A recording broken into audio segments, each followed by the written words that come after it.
et je trouve les gens très difficiles. Et quand je n'en pouvais plus, j'allais dans ma chambre et je fermais la porte.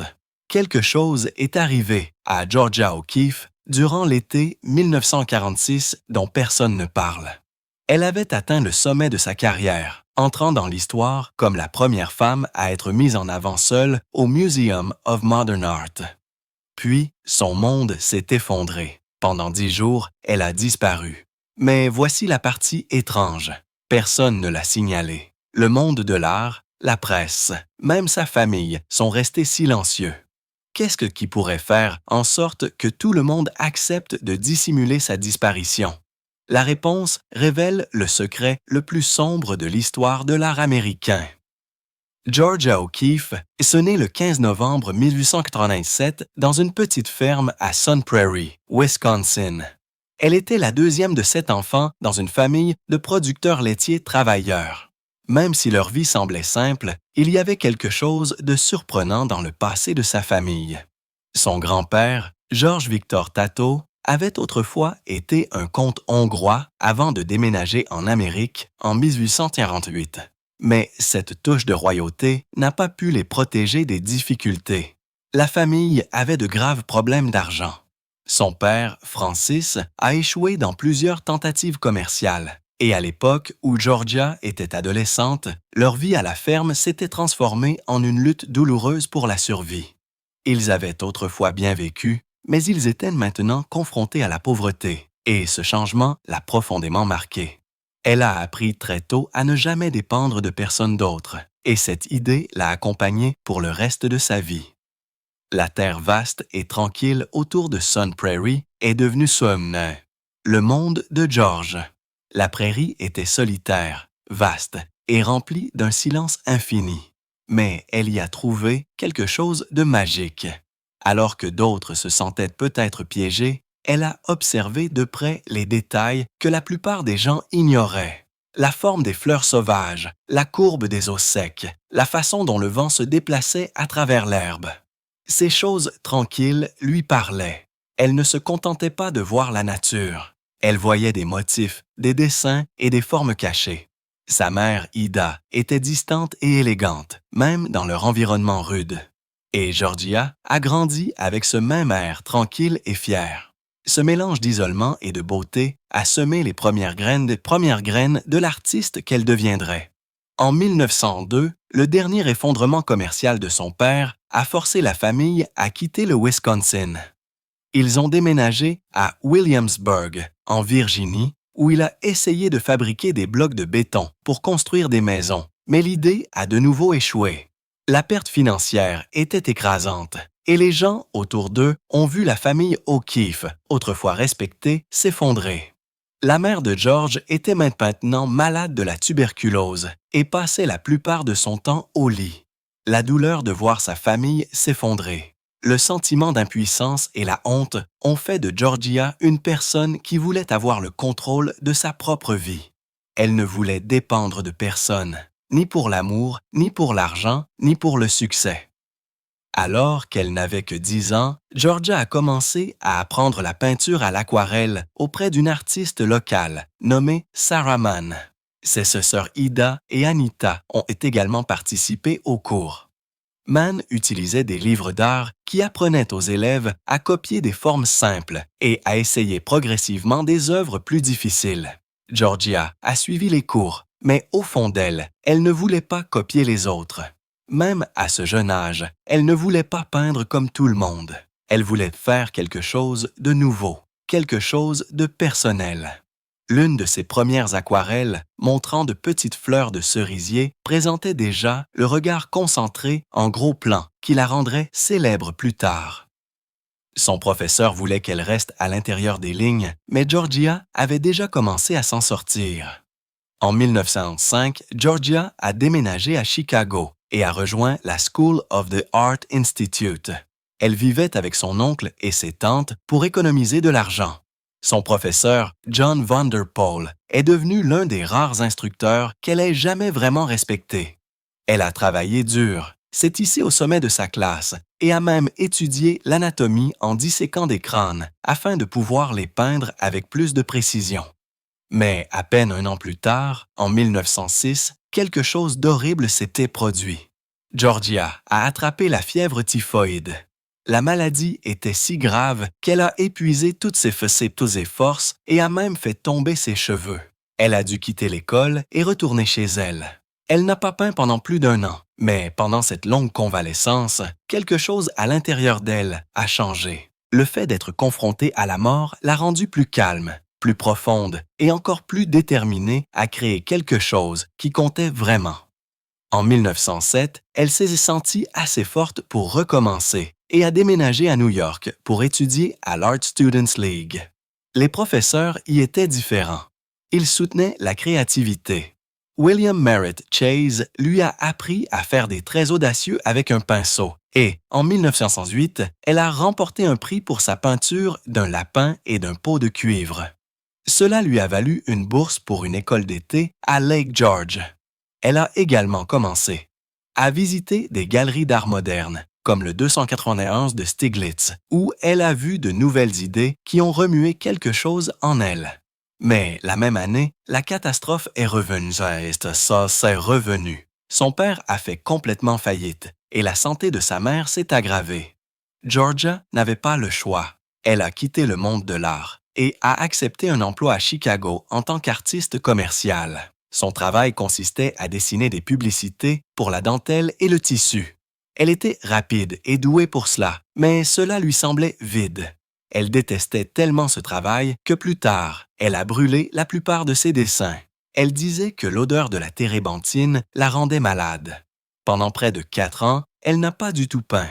Ce silence a été l'une des périodes les plus sombres de sa vie.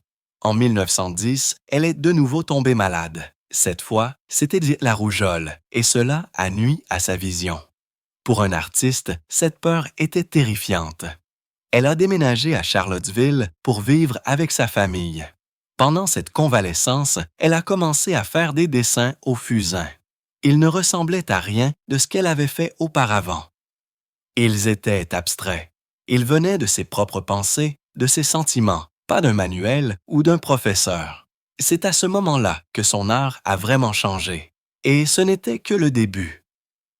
En 1911, elle est retournée dans son ancienne école, l'Institut épiscopal Chatham, mais cette fois en tant que professeur. Elle ne suivait pas les règles. Elle demandait à ses élèves de dessiner des modèles vivants au lieu de copier des objets immobiles. Les parents ont été choqués. Ils ont dit que ce n'était pas convenable pour les jeunes filles. Mais Georgia s'en fichait. Elle croyait en l'expression réelle, pas dans les vieilles traditions. Son enseignement a provoqué un scandale, mais il a également prouvé qu'elle était prête à diriger, pas à suivre. En 1915, tout a commencé à changer. Alors qu'elle enseignait au Columbia College, en Caroline du Sud, elle a réalisé une série de dessins au fusain inspirés des nouvelles idées de design qu'elle avait apprises pendant les cours d'été. Ces pièces étaient audacieuses et complètement différentes de tout ce qui existait à l'époque. Elle les a envoyées à son amie Anita Politzer, qui les a montrées à Alfred Stieglitz au début de 1916. Il a été stupéfait. Il a dit qu'il ne pouvait même pas expliquer ce qu'elle lui faisait ressentir. Elle n'avait que 28 ans et elle était soudainement devenue l'une des premières artistes modernistes d'Amérique. Puis est venu le scandale qui lierait à jamais son nom au sien. Quand elle a rencontré Stieglitz, il avait 52 ans et était déjà marié. Elle n'avait que 29 ans. Ils ont commencé à écrire des lettres, des milliers de pages. Leurs mots étaient remplis de désirs et de secrets. En 1918, Georgia a quitté son emploi d'enseignante au Texas et a déménagé à New York. Stieglitz a payé son loyer, lui a donné un studio et l'a aidé à vivre en tant qu'artiste à temps plein, mais il était toujours marié. L'écart d'âge et la liaison ont choqué tout le monde. Entre 1916 et 1918, alors qu'elle était au Texas, Georgia a créé 51 aquarelles inspirées du Paladuro Canyon. Les rouges profonds et les formes audacieuses rappelaient à beaucoup de gens les formes féminines. Les critiques ont dit qu'elles étaient érotiques. Le canyon avait 800 pieds de profondeur et s'étendait sur des kilomètres, et elle a capturé sa puissance brute d'une manière que personne d'autre n'avait faite auparavant. L'une de ses peintures, le numéro spécial 21, a été volée dans un musée en 2003 et n'a jamais été retrouvée. En 1918, les choses ont empiré. Georgia a contracté la grippe espagnole, qui a infecté des millions de personnes dans le monde entier. Son corps était douloureux. Elle était faible. Son frère, qui était parti à la guerre, a été attaqué avec du gaz toxique et est mort. Elle est tombée dans une profonde tristesse. Elle a peint une œuvre intitulée « Le drapeau qui montrait son chagrin ». Des ciels sombres, un drapeau tremblant, pas d'étoiles. Elle a dit que le drapeau ne signifiait plus rien pour elle. Cette douleur et cette maladie l'ont poussée à finalement déménager à New York pour de bon. Mais même là, la paix n'est pas venue facilement.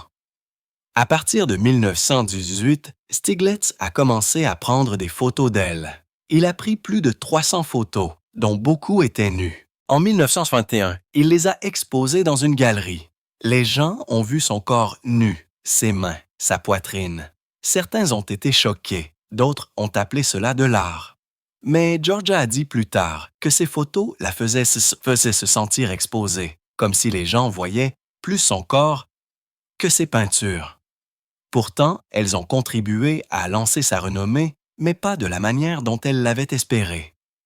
Lorsque Georgia O'Keeffe a épousé Alfred Stieglitz le 11 décembre 1924, ce n'était pas un conte de fées. C'était plutôt un accord tacite entre deux personnes qui avaient besoin l'une de l'autre. Mais cela n'a jamais été simple. Il était plus âgé, puissant dans le monde de l'art, et elle montait en flèche. Au début, leur étrange entente a fonctionné, mais en 1928, tout s'est effondré.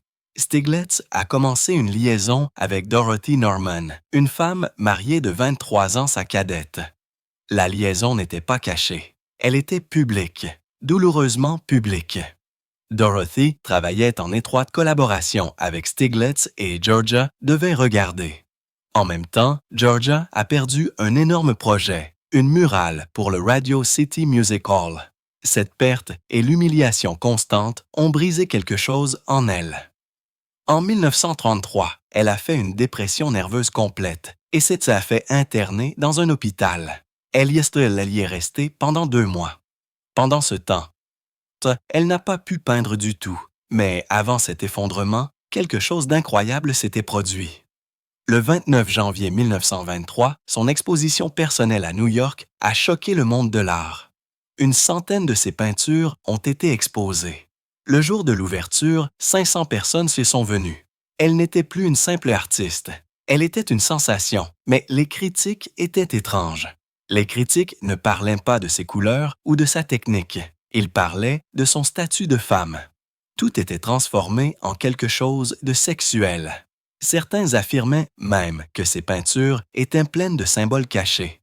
Pourtant, en 1928, elle a fait quelque chose qu'aucun artiste américain vivant n'avait jamais fait.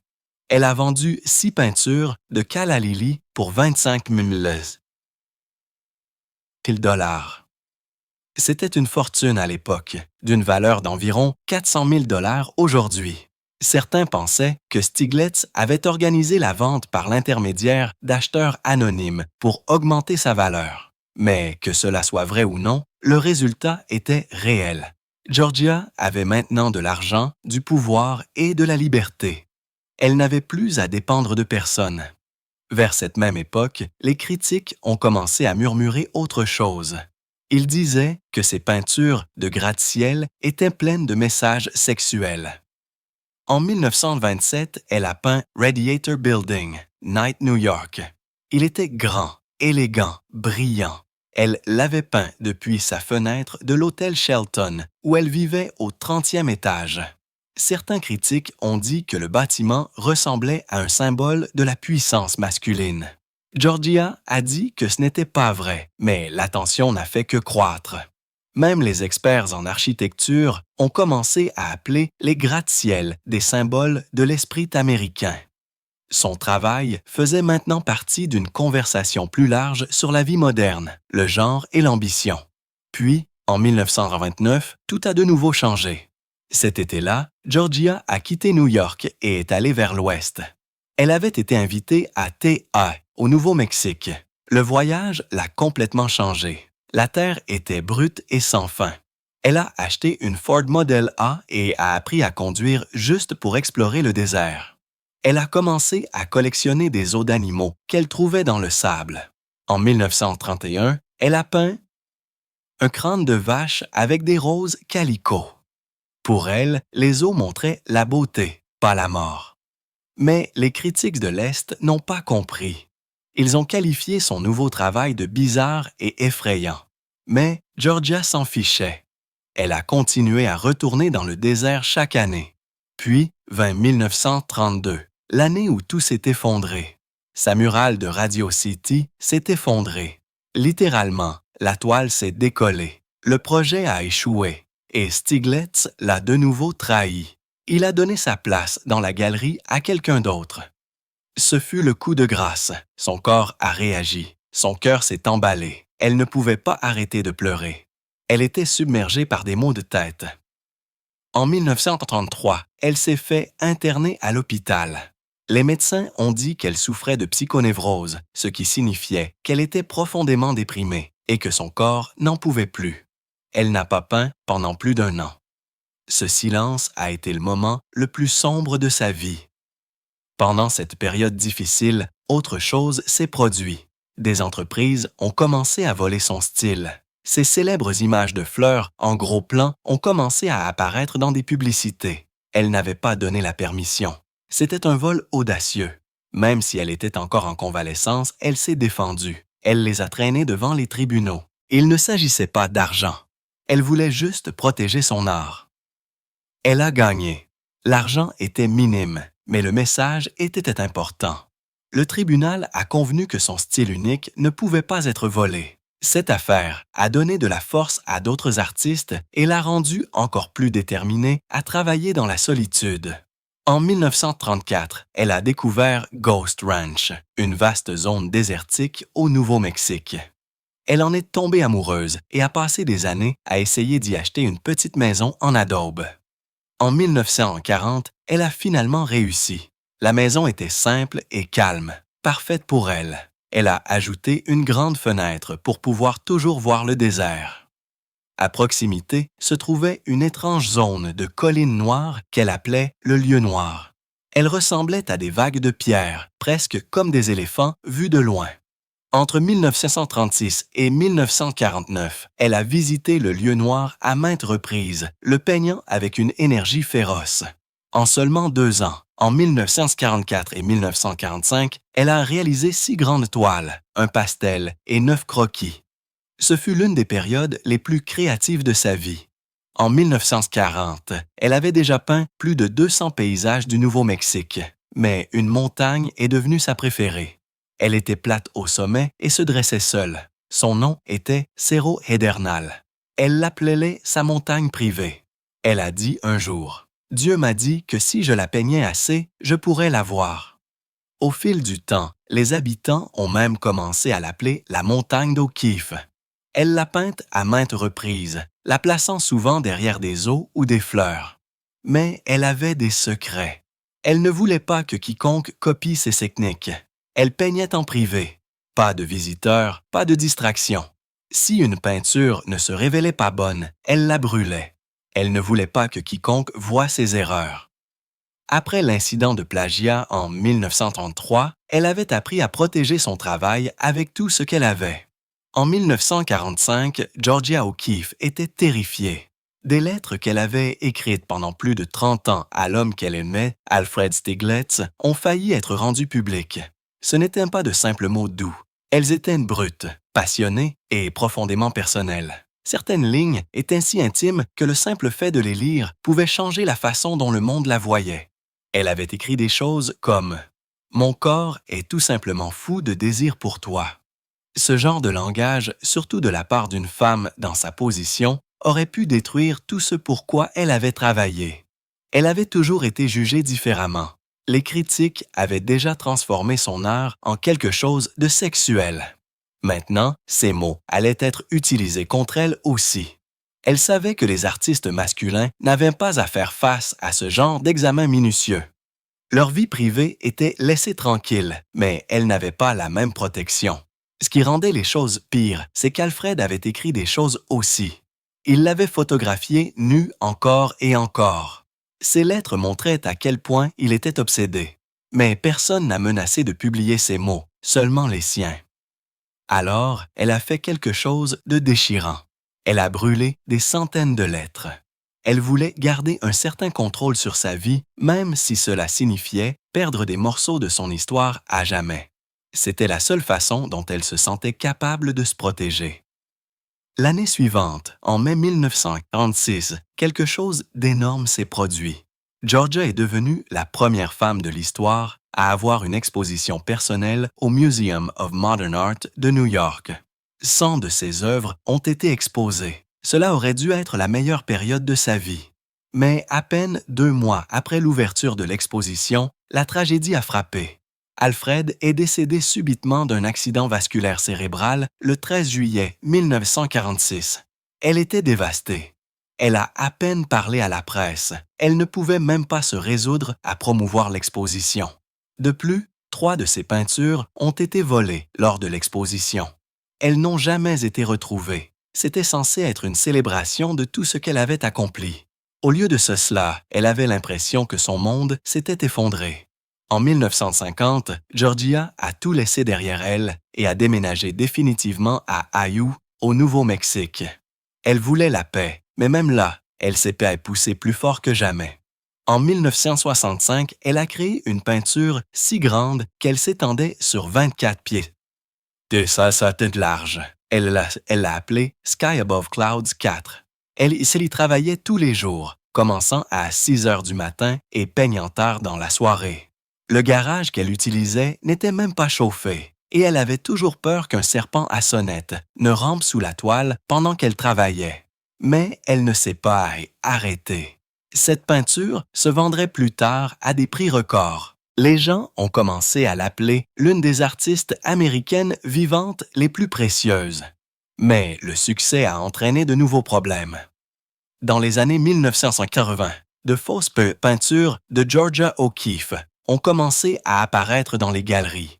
Certaines ont été vendues pour des centaines de milliers de dollars avant que les experts ne réalisent qu'il s'agissait de faux.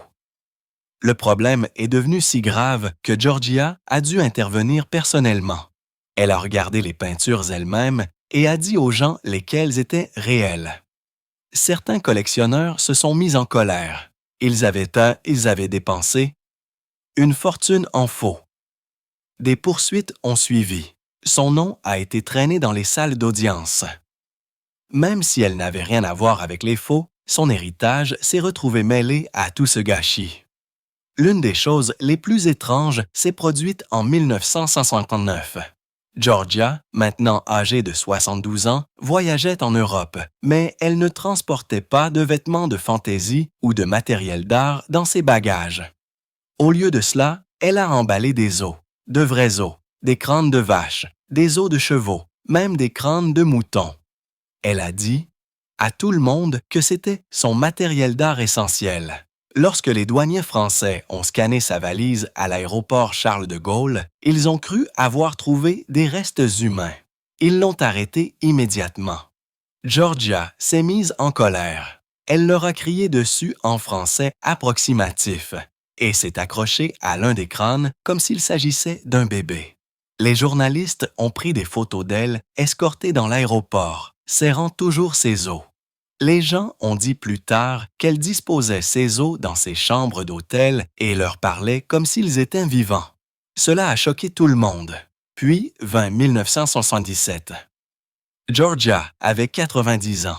Le président Gerald Ford lui a décerné la médaille présidentielle de la liberté, la plus haute distinction civile en Amérique. Tout le monde la voyait comme cette femme forte et intrépide qui avait vécu sa vie selon ses propres conditions. Mais, lors d'un moment privé à la Maison-Blanche, elle a dit quelque chose que personne n'attendait. Elle a dit à un journaliste qu'elle avait un grand regret. Elle n'était jamais devenue mère. Elle a dit qu'Alfred l'avait forcée à choisir. Il ne voulait pas d'enfant. Il lui a dit qu'il ruinerait son art et leur relation. Alors elle a choisi l'art. Mais debout là, tenant cette médaille, elle a dit tranquillement « J'ai fait le mauvais choix ». Elle a révélé quelque chose d'encore plus douloureux. Elle avait en fait été enceinte 3 fois dans les années 1920 et 30, mais à chaque fois, elle a perdu le bébé. Alfred ne l'a pas réconfortée et lui a dit que les fausses couches étaient des bénédictions. Elle a dit que ces mots la hantaient. Parfois, elle rêvait des enfants qu'elle n'avait jamais eu genre. Elle a admis qu'elle avait secrètement collectionné des jouets toute sa vie et qu'elle les cachait chez elle. Personne ne le savait. Tout le monde avait cru qu'elle ne voulait pas d'enfants, mais la vérité était très différente. Quand Alfred Stieglitz a eu un accident vasculaire cérébral en juillet 1946, Georgia O'Keeffe s'est envolée du Nouveau-Mexique pour New York tout de suite. Elle est restée à ses côtés jusqu'à sa mort, le 13 juillet, à l'âge de 82 ans. Mais ce qui s'est passé ensuite a choqué tout le monde. Georgia a pris la décision de le faire incinérer, ce à quoi sa famille ne s'attendait pas du tout. Cela allait à l'encontre de leur tradition et a provoqué de fortes tensions. Et juste avant son décès, Georgia a demandé à Dorothy Norman, la femme qui avait été la maîtresse de Stieglitz pendant des années, de quitter la chambre d'hôpital. Ce moment était puissant. Il a mis fin à un chapitre long et douloureux qui hantait Georgia depuis les années 1920. Même si son mariage avec Stieglitz s'était refroidi, elle n'allait laisser personne d'autre contrôler la façon dont il se terminait. Après sa mort, elle s'est retrouvée ensevelie sous la paperasse. De 1946 à 1949, elle a travaillé sans relâche pour gérer la succession massive de Stieglitz. Elle comptait plus de 4000 œuvres d'art et des milliers de lettres. Elle en a fait don à de grands musées comme le Met.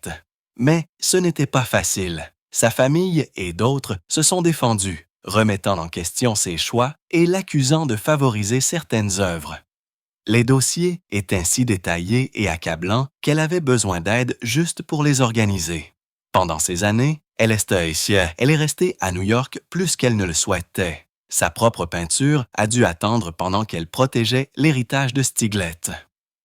En 1949, la pression a finalement fini par la rattraper. Elle est tombée très malade, bien qu'elle n'en ait jamais beaucoup parlé. Les personnes proches d'elle ont dit qu'elle était épuisée physiquement et émotionnellement. Mais même pendant sa convalescence, elle n'a jamais vraiment cessé de peindre. Elle a travaillé sur des pièces plus petites depuis son lit, refusant d'abandonner complètement son art. La même année, elle a décidé de quitter New York pour de bon et a fait du Nouveau-Mexique sa résidence permanente. Ce fut un énorme tournant. Elle quittait le monde qui l'avait rendue célèbre et entrait dans le désert qui avait toujours attiré son esprit. La même année, elle a fait quelque chose que presque personne n'attendait. Elle a détruit de nombreuses photos intimes que Stieglitz avait prises d'elle, en particulier les portraits nus. Ces photos avaient autrefois contribué à la rendre célèbre. Elles montraient la profonde passion entre eux et étaient louées pour leur beauté. Mais Georgia ne voulait pas qu'on se souvienne d'elle uniquement comme de la muse de quelqu'un. Elle voulait avoir le contrôle de sa propre image, alors elle a soigneusement choisi celle qu'elle voulait garder et celle qu'elle voulait brûler. Elle en a donné certaines à des musées et à Dorothy Norman, mais le reste a disparu à jamais. Certains disent que ces tirages détruits vaudraient des millions aujourd'hui. En 1968, alors qu'elle avait déjà plus de 80 ans, elle a commencé à perdre la vue en raison d'une dégénérescence maculaire. En 1971, à l'âge de 84 ans, elle pouvait à peine voir droit devant elle. La plupart des gens s'attendaient à ce qu'elle arrête de peindre, mais Georgia a refusé. Elle a continué à travailler, utilisant des assistants pour l'aider à créer d'énormes peintures. Elle décrivait ce qu'elle voyait dans son esprit, et il suivait ses instructions comme un orchestre suivant un chef d'orchestre. Elle s'est également tournée vers l'argile car elle pouvait la sentir avec ses mains. Même sans la vue, elle n'a jamais perdu son pouvoir créatif. Ses nouvelles œuvres étaient différentes, mais toujours audacieuses et pleines de vie. Puis, en 1973, alors qu'elle avait 86 ans, quelque chose s'est produit qui a envoyé des ondes de choc dans le monde de l'art. Un potier de 27 ans, nommé Juan Hamilton, est venu à sa porte pour lui demander des conseils en poterie. Mais bientôt, il est devenu bien plus que cela. Il est devenu son assistant, son chauffeur, son compagnon et peut-être même plus. Les gens ont chuchoté à propos de leur relation la qualifiant de scandaleuse. L'écart d'âge était de 58 ans. Certains l'ont qualifiée d'étrange. Georgia l'a qualifiée d'amusante. Elle a dit que les artistes masculins ont toujours de jeunes femmes, mais les gens sont choqués. Si j'ai un jeune homme, il s'est occupé d'elle, a voyagé avec elle au Maroc et resté à ses côtés pendant ces dernières années. Lorsqu'elle est décédée en 1986, elle lui a laissé presque tout, ses maisons, ses œuvres d'art et la majeure partie de sa fortune de 70 millions de dollars. En 1976, elle a publié une autobiographie qui a choqué les lecteurs. Elle ne comptait que 1000 mots, mais elle avait beaucoup d'impact. Elle a commencé en disant « Où je suis né et où et comment j'ai vécu n'a pas d'importance ». Elle s'est concentrée sur ce qu'elle a fait de sa vie, pas d'où elle venait. Elle a à peine mentionné son mariage ou sa dépression nerveuse en 1932, lorsqu'elle avait passé 2 ans en soins psychiatriques. Pourtant, le livre est devenu un best-seller. Elle a elle-même conçu chaque page et voulait que ce soit la seule histoire réelle de sa vie. Mais de nombreux lecteurs sont restés sur leur faim. En 1978, à l'âge de 90 ans, elle s'est retrouvée devant les tribunaux. Un banquier avait acheté 28 aquarelles censées être les siennes pour 5,5 millions de dollars, mais des experts ont commencé à se demander si elles étaient réelles. Georgia, presque aveugle, a témoigné devant le tribunal. Son esprit était toujours vif et elle a tenu bon. Le procès a révélé à quel point il peut être difficile de prouver qui a fait quoi dans le monde de l'art. Plus tard, en 1993, une autre affaire de fraude a été mise en lumière. Une femme vendait de fausses copies des sculptures de Georges pour des milliers de dollars chacune. Les copies n'avaient coûté que quelques centaines de dollars à fabriquer, mais les acheteurs avaient payé jusqu'à 500 dollars. En 1984, la santé de Georgia est devenue si fragile qu'elle a dû quitter sa maison à Bécu bien-aimé et déménager à Santa Fe. Elle avait passé 38 ans à peindre dans le nord du Nouveau-Mexique, mais maintenant, elle avait 97 ans et ne pouvait plus supporter l'isolement. Même si elle était aveugle, elle a continué à créer en décrivant ses visions à voix haute. Des assistants ont peint pour elle, suivant chacun de ses mots. Elle a créé des images rêveuses du désert à partir de sa mémoire.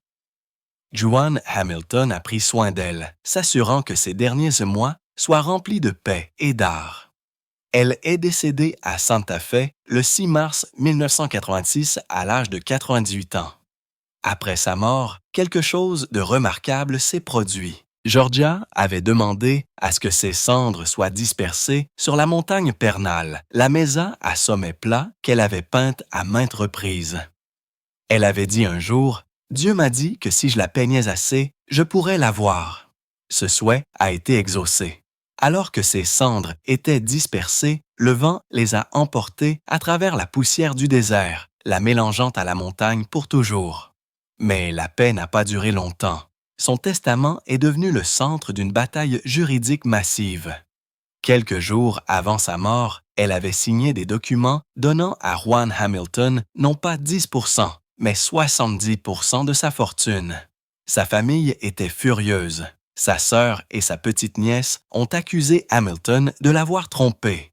Ils ont dit qu'il avait utilisé son argent pour acheter des voitures de luxe et une maison de 2,6 millions de dollars où vivaient son ex-femme et ses enfants.